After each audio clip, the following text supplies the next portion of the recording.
Romain Daubry, membre de la cellule Info d'Experts, là-bas. Romain, on ne perd pratiquement plus rien sur le CAC 40. Moins 0,06%, 7291. Ça va se retourner à la hausse ? J'aimerais bien le savoir. Non, globalement, la photographie est bonne à moyen et long terme. C'est plus à court terme qu'on a un marché un petit peu plus moins lisible et un peu plus en phase de consolidation. Nous, on n'a quasiment pas consolidé en Europe, environ 2%, peut-être un petit peu plus, alors que les indices américains ont perdu 6 à 7% depuis leur point haut de début février. Donc, on reste constructif et des niveaux d'accumulation, c'est plus une question de timing. Et donc, on a d'un côté des marchés forts, des acheteurs sur repli, on le voit systématiquement, c'est payé.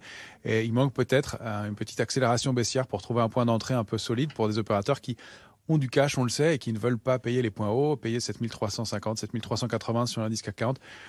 C'est un peu compliqué. Et en revanche, on voit que dès qu'on descend autour de 7002, il y a des forces de rappel, et puis des valeurs qui viennent en soutien, différents secteurs. Donc encore une fois, quelques signaux de faiblesse depuis quelques jours maintenant, mais c'est très lent à se mettre en place, avec des volumes un peu plus lourds dans des mouvements de baisse, des indices qui globalement ont du mal à consolider parce que des opérateurs qui sont prudents et protégés, on le voit, on a toujours des niveaux de couverture importants dans les portefeuilles. Donc ça n'empêche pas le marché de baisser, mais ça le ralentit. Ça veut dire que les opérateurs ont encore du cash, qui sont prudents, qui veulent acheter sur repli. Donc si on prend le cas des indices américains et du S&P particulièrement, on est au-dessus d'une zone de support majeur qui est 3930, 3956. Le risque, si on accélère sous ce niveau-là, c'est de perdre encore en 3,5% environ pour aller chercher un niveau autour de 3810. C'est un peu la même chose sur le Nasdaq. Si 11 860, 12 008 ne tiennent pas, c'est probablement 11 638. Ça donne les mêmes niveaux de baisse. Et c'est le niveau de retracement qui qui semble assez idéal sur l'indice CAC 40. Par exemple, 7000 situé un peu aux alentours un peu au-delà, des 7000 points. Donc on a des marchés qui ont manifestement besoin de consolider, des opérateurs qui achètent les replis mais qui ne veulent pas payer les points hauts. Et puis un manque de driver aussi. On a eu bien toute la saison des publications d'entreprise qui est en train de se tasser. On n'a plus beaucoup d'éléments de ce côté-là. On va avoir des PMI cette semaine, c'est important, hein, les directeurs d'achat, demain et puis vendredi. Et puis les chiffres de l'inflation en Europe. Donc des éléments qui peuvent faire peut-être bouger ou arbitrer un peu les marchés. Mais on a vraiment cette idée qu'il y a du cash toujours disponible, on le sait, des opérateurs qui sont toujours là pour payer les replis, qui veulent peut-être pas payer le prix fort.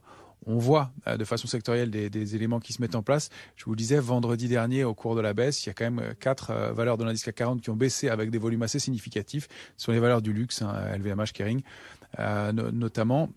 Et donc peut-être un peu de prise de bénéfice sur ce secteur-là, mais encore une fois, on reste constructif nous sur ce marché, avec l'idée que les retournements sont lointains, hein, sur le CAC 40, tant qu'on est au-dessus de 6830, 6850, il n'y a pas d'alerte du tout, et ce sont plutôt même des niveaux d'accumulation, et on sent que beaucoup d'opérateurs veulent que le repli se mette en place, et il a du mal à le faire.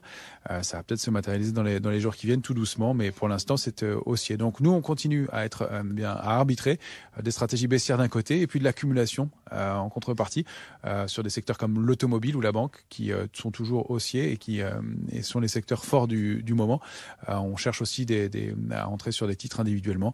Il y a des valeurs qui sont des recovery qui ont sous-performé nettement ces derniers temps et qui repartent doucement, comme Danone par exemple, qui nous semble intéressante et avoir du potentiel pour les jours ou pour les semaines qui viennent.